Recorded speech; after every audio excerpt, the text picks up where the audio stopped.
কিন্তু সূর্য একমাত্র নক্ষত্র নয়, বিষয়টি আমাদের জন্য গুরুত্বপূর্ণ। কল্পনা করুন তো, যেসব নক্ষত্র কোটি কোটি বছর আগে জীবিত বা মৃত ছিল, তাদের ছাড়া আমরা এখানে থাকতেই পারতাম না। সূর্যের নিজেরও অস্তিত্ব থাকতো না, চন্দ্রও না। আমাদের এই সৌরজগতে কোনো গ্রহই থাকতো না। বুধ, শুক্র, পৃথিবী, মঙ্গল, বৃহস্পতি, শনি, ইউরেনাস এবং নেপচুনের কথা আপনারা জানেন। নক্ষত্রমণ্ডলীর মিলিত চক্র গ্রহ সৃষ্টি করেছে। নক্ষত্রগুলোকে মিটি মিটি আলোকবিন্দু মনে হয়। মখমলের মতো অন্ধকার আকাশে ওরা জ্বলে, কিন্তু আসলে সেগুলো খুব উত্তপ্ত গ্যাসের ঘূর্ণায়মান গোলা, যা প্রাকৃতিকভাবেই সৃষ্টি হয়। খোলা চোখে পৃথিবী থেকে যদিও আমরা মাত্র কয়েক হাজার নক্ষত্র দেখতে পাই, কিন্তু এর বাইরেও অনেক তারকা রয়েছে।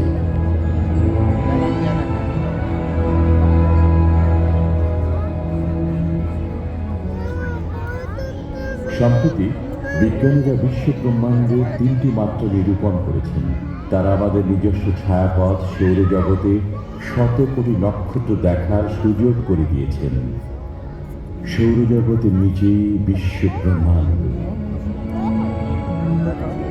আমাদের চারপাশে যা দেখা যায়, তার জন্য নক্ষত্রগুলোর কি কোনো ভূমিকা আছে? আমি জায়েদ ইকবাল, আপনাদের সাথে থেকে এই নক্ষত্র ভ্রমণে খুঁজে দেখব। আমাদের প্রথম বাধা অনেক অনেক দিন আগে, 1300 কোটি বছর আগে কোনো নক্ষত্রই ছিল না।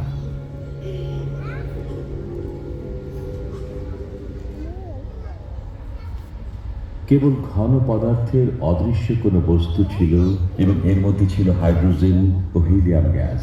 ঘন বস্তুর মধ্যাকর্ষণের মধ্যে এই গ্যাস সঞ্চিত হয়ে প্রথম তারাগুলো সৃষ্টি হয়।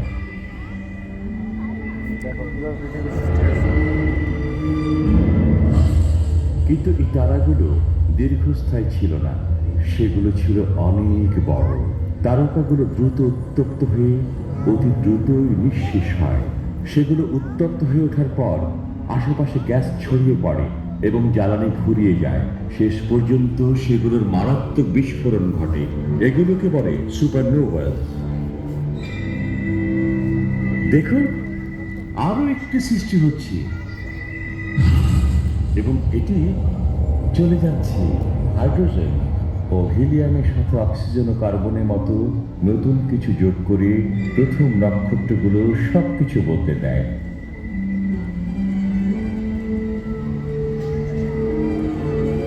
পরে সুপারনোভাস বিস্ফোরিত হয়ে মহাশূন্যে নতুন নক্ষত্র ও গ্রহ আগমনের উপাদান ছড়ায়।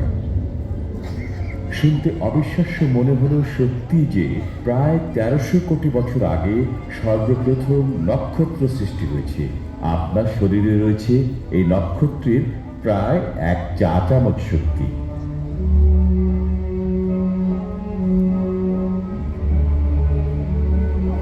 পরবর্তী কয়েকশো কোটি বছর ধরে ঘন বস্তুর অভিকর্ষে ক্রমাগত গ্যাস সঞ্চিত হয়ে নতুন তারকা মণ্ডলী সৃষ্টি করে।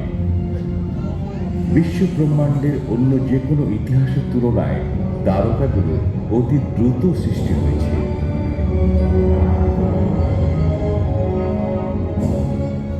জীবন ও পৃথিবী সৃষ্টির প্রয়োজনে এই তারকাগুলো অনেক বস্তু পুড়িয়ে ফেলে।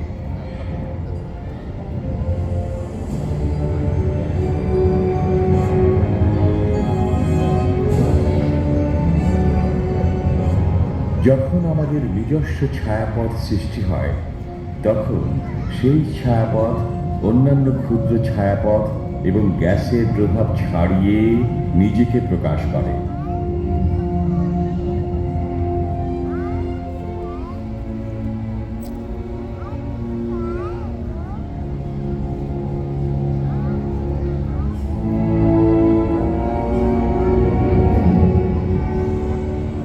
পাঁচশো কোটি বছর আগে গ্যাসের মেঘাচ্ছন্ন আবরণ এবং ধূলিকণার ভেতরে ছায়াপথে ঘটে একটি বিশেষ ঘটনা। সৃষ্টি হয় আমাদের সূর্য। কেবল সূর্য নয়, অন্য তারার মতোই নক্ষত্রমণ্ডলের একটি শক্তিশালী বা গুচ্ছ সমন্বয়ে সূর্য সৃষ্টি হয়। সূর্যের সমন্বিত গুচ্ছের উজ্জ্বলতম ক্ষুদ্র নক্ষত্রগুলো মেঘের মধ্যে সৃষ্টির পরপরই আলোকিত ও উত্তপ্ত হয়ে ওঠে। আমরা দ্রুত এগিয়ে গেলে দেখব এসব উজ্জ্বল নক্ষত্র আলোর তীব্রতায় মেঘ সরিয়ে নিজেরাই জ্বলতে থাকে। উজ্জ্বল নক্ষত্রগুলো ব্যাপক আর উত্তপ্ত বলে সেগুলো অত্যন্ত জ্বলজ্বলে। ভর নির্ভর করে কি পরিমাণ বস্তু সেখানে রয়েছে। উজ্জ্বলতম বৃহৎ নক্ষত্রগুলো নীল বর্ণে, ক্ষুদ্র নক্ষত্রটি লাল, মাঝখানে আছে আমাদের সূর্যের মতো হলুদ নক্ষত্র রাজি।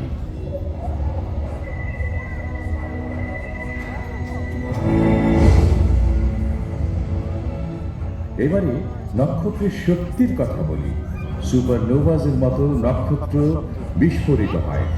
এসব নক্ষত্রের মাত্র 1% বেলায় এমনটি ঘটে। মহাশূন্যে নক্ষত্রগুলো বিলুপ্ত হওয়ার আগে কক্ষপথে গুচ্ছাকৃতিভাবে ছড়িয়ে থাকে, কিন্তু কখনো একা থাকে না। অনেকের এক বা একাধিক সঙ্গী থাকে। আমাদের সূর্যের মতো অনেক নক্ষত্রের নিজস্ব গ্রহ আছে। সূর্যের কথা বলতে গেলে এর সাথে গ্রহগুলোর কথাও আসে।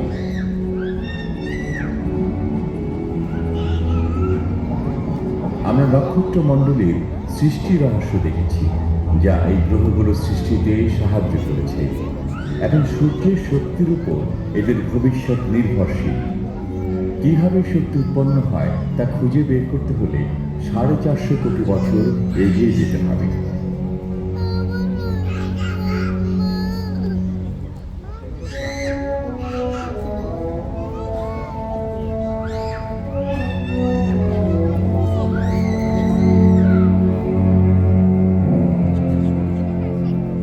আমাদের তারাগুলোর দিকে চেয়ে বোঝার উপায় নেই যে এগুলো কিভাবে কাজ করে। পরীক্ষা করার মতো আমাদের সূর্য ছাড়া কোনো ভালো নক্ষত্র নেই। তারাগুলো প্রাকৃতিকভাবে পৃথিবীকে জীবনকে সাহায্য করে।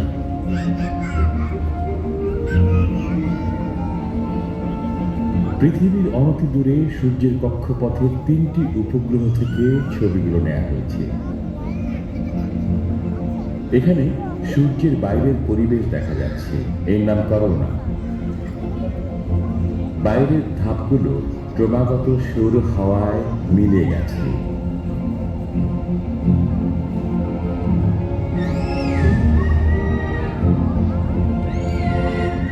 পৃথিবীর চারপাশে কক্ষপথের লেজগুলো দেখেছেন?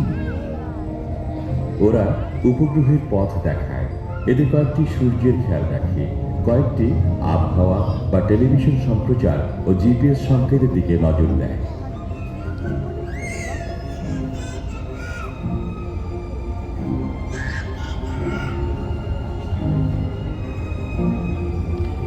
সূর্যের এই ক্লোজআপগুলো থেকে নক্ষত্রকে একটি গ্যাসের বড় বল বলে মনে হয়। এই উজ্জ্বল বৃত্তগুলো সৌরঝড়। এগুলোর নিচে রয়েছে অন্ধকার ও শীতল স্থান, যার নাম সূর্যের দ্বার। রোদেলা দিনে ছায়া থেকে বেরিয়ে আমরা অনুভব করি যে সূর্য শক্তি সৃষ্টি করে। কিন্তু কিভাবে এই শক্তি তৈরি হয় দেখা যাক।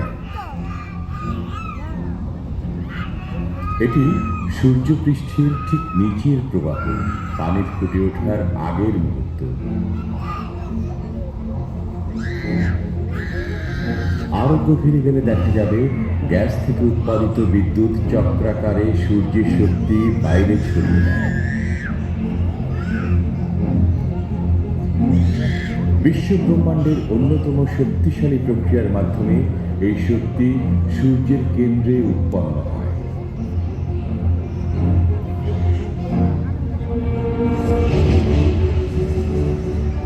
এখানে হাইড্রোজেন পরমাণুগুলো ধ্বংস হয়ে হিলিয়াম উৎপন্ন করে এবং প্রচুর পরিমাণে শক্তি নির্গত হয়। এটি এক ধরনের মিশ্রণ, এজন্য নক্ষত্র উজ্জ্বল দেখায়।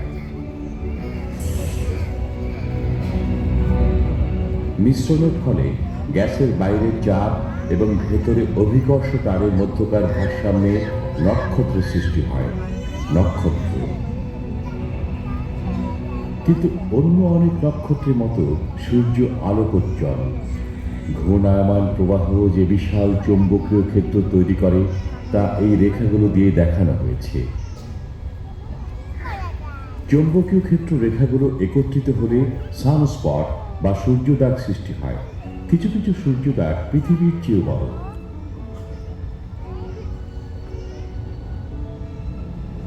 সূর্য থেকে গতিশীল হাওয়া এসে চৌম্বকীয় ক্ষেত্রকে ঘন্টায় 10 লক্ষ মাইল বেগে উড়িয়ে নিয়ে যায়। মনে রাখবেন, 10 লক্ষ মাইল প্রতি ঘন্টায়। সূর্যে চৌম্বকীয় বিস্ফোরণে প্রচণ্ড ঝোড়ো হাওয়া হতে পারে এবং বিপজ্জনক বিকিরণ সৃষ্টি হতে পারে।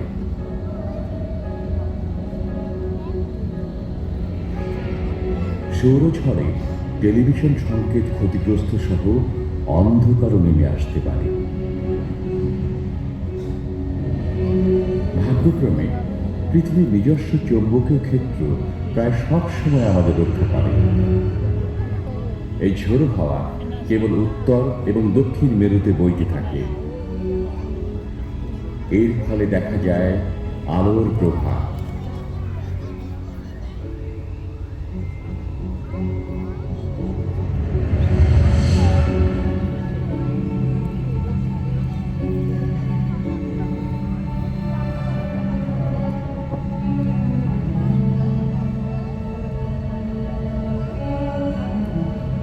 মহাকাশকে আমরা শূন্য ভাবি, কিন্তু এখানে রয়েছে বহুদূর বিস্তৃত সূর্যের প্রভাব।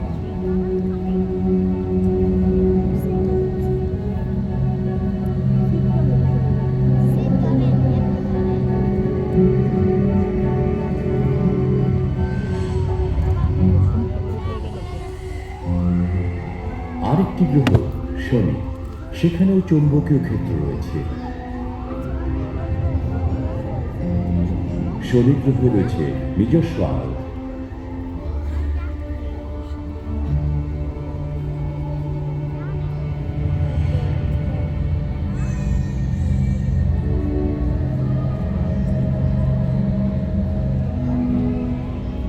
এই রেখাটি পৃথিবী থেকে গেছে।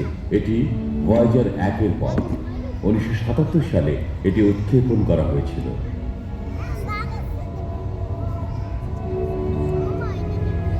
2004 সালে আবিষ্কৃত হয় সৌরঝড়ের শেষ কোথায়।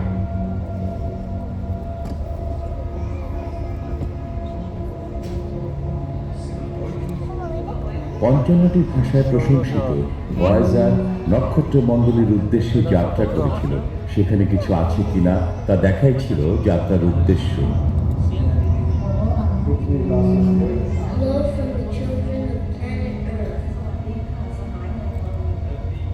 যেখানে যাত্রাপথে নিজস্ব চৌম্বকীয় ক্ষেত্রে সৌরঝড় অবরুদ্ধ ছিল, তার চারপাশ ঘিরে ভয়েজার তার যাত্রা অব্যাহত রাখে। সৌরজগতের বাধা সত্ত্বেও সূর্যের শক্তি সেখানে পৌঁছে যায়। কিন্তু সূর্য সবসময় উজ্জ্বল নয়। বেশিরভাগ নক্ষত্রের জীবনের শেষ ভাগে কি ঘটে?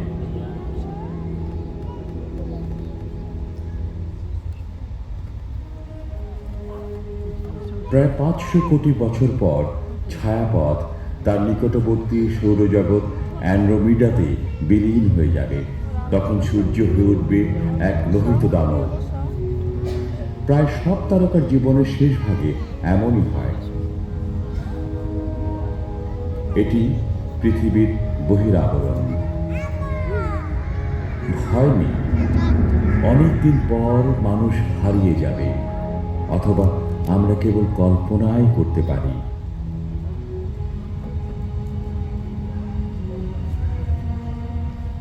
সূর্যের ভেতরেও পরিবর্তন হবে। সূর্যের হলুদ কেন্দ্রটি এখনকার চেয়ে অবিশ্বাস্যভাবে বড় হবে। শেষ পর্যন্ত বেশিরভাগ তারকার মতো সূর্য থেকে সৌরজগতে ভস্ম ছড়িয়ে পড়বে। জন্ম নেবে নতুন নক্ষত্র, নতুন গ্রহ, সম্ভাবনাময় নতুন জীবন। শ্বেত বামন নামে পরিচিত সূর্যের অবশিষ্টাংশ কোটি কোটি বছর পর শীতল হয়ে মিলিয়ে যাবে।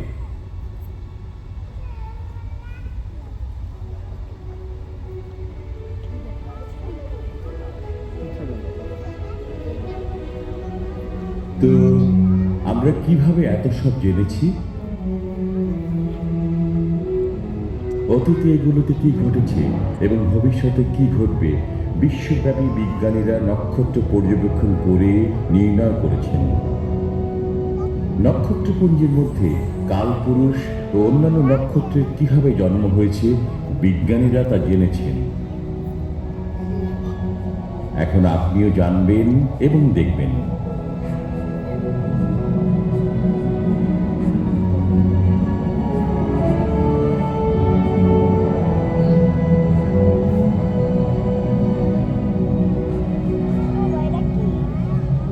এটি কালপুরুষ নীহারিকা।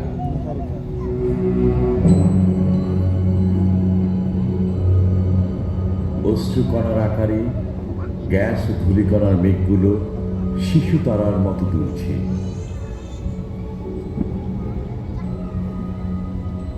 সৌরজগতে সর্বত্র ছড়িয়ে থাকা এমন অসংখ্য নক্ষত্র দেখা যায়।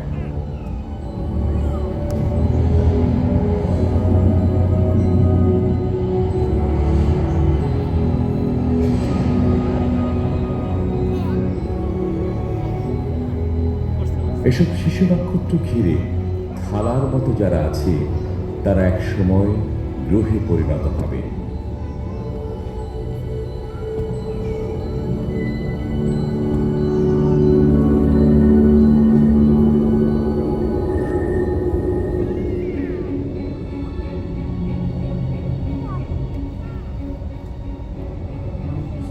এখনো নক্ষত্রপুঞ্জ থেকে নক্ষত্র নির্গত হয়। 400 কোটি বছর আগে সূর্যগুচ্ছেরও এমনই হয়েছে। নক্ষত্রপুঞ্জের মধ্যে এগুলো কৃত্তিকা। আপনারা এই উজ্জ্বল নক্ষত্র দেখছেন, এগুলো 7 বোন বা সপ্তর্ষি নামে পরিচিত। নবীন নক্ষত্রগুলো এই গুচ্ছের মধ্যেই আছে।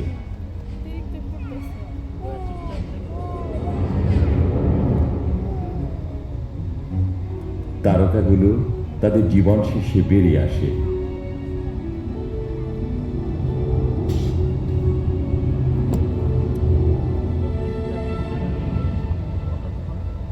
এগুলোর মধ্যে যে তারাটি সৃষ্টি হয়েছে সেটি কুণ্ডলীকৃত নীহারিকা।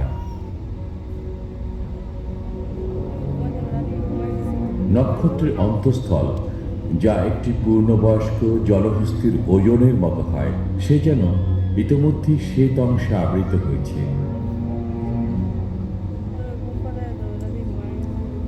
বাইরের স্তরে নির্গত বস্তু থেকে কোনোদিন তারকা বা গ্রহ সৃষ্টি হতে পারে, হয়তো পৃথিবীর মতো গ্রহ।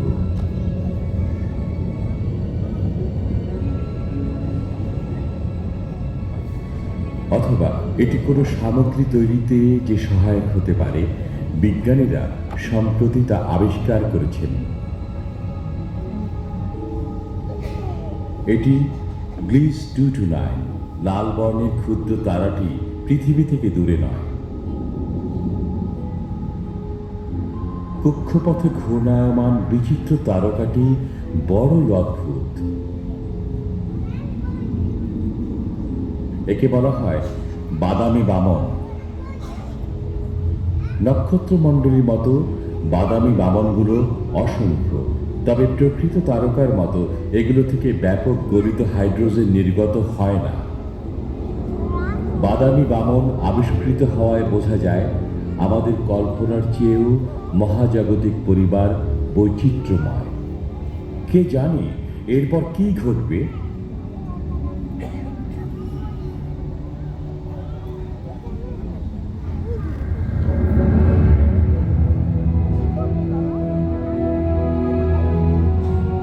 কিন্তু এখনকার মতো আমরা ঘরে ফিরে যাচ্ছি। কোনটা বাংলাদেশ? বাংলাদেশ কাপড় এটা কোয়ালে এটা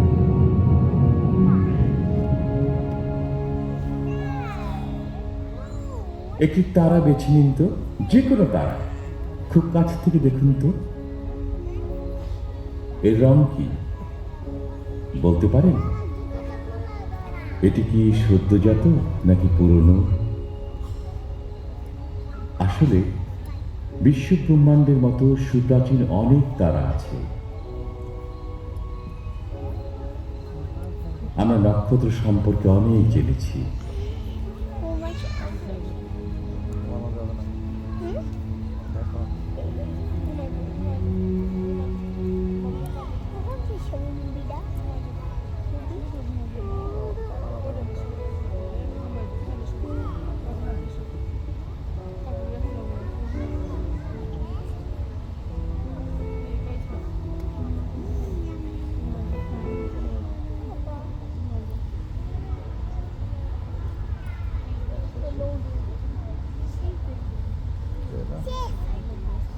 বাবা